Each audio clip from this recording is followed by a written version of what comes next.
Denver doctor sees it as a lifeline to drowning patients. While some medical pros call it irresponsible and dangerous, he is prescribing hydroxychloroquine to coronavirus patients. CBS 4 investigator Brian Moss asked him why.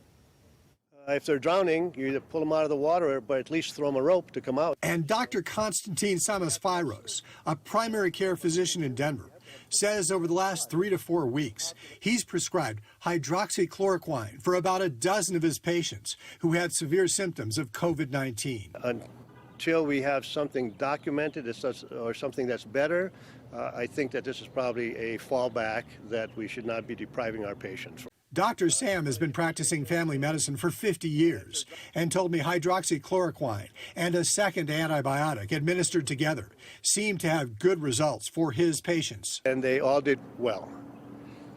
They seemed to reverse all their symptoms in a matter of a day or two. So you feel like it's worked?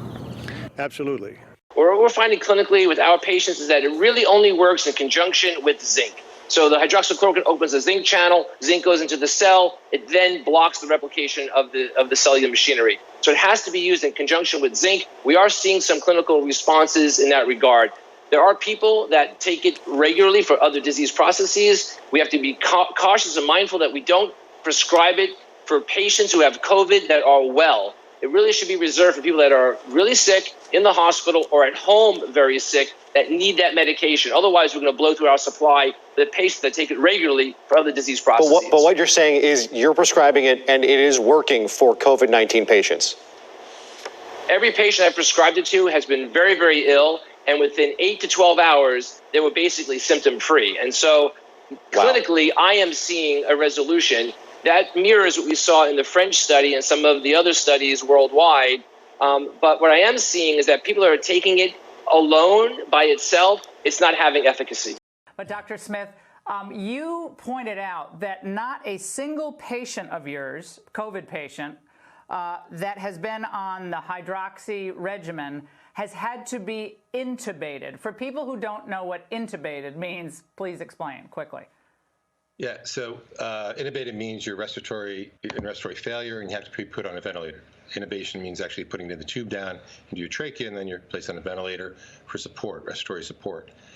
We've had, I mentioned, the 20 intubations. Over most all of them occurred in the first 2 days. More importantly, no person has received 5 days or more of the hydroxychloroquine and zithro combination has been intubated. The chance of that occurring by chance, according to my sons Leon and Hunter, who did some stats for me, are 0.000 something. It's ridiculously low depending on how you look at it.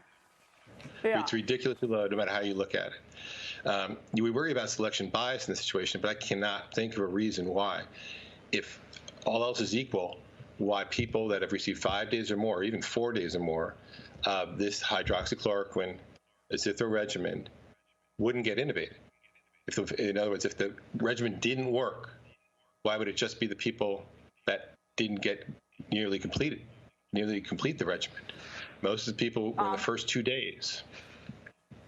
Right, Dr. Smith, we're going to have you. We're going to have you back. Yeah, it's a game changer, correct? It's a game changer. It's absolute game changer. I think these data go to really support the French data. Now you actually have an intra-cohort comparison saying that this regimen works.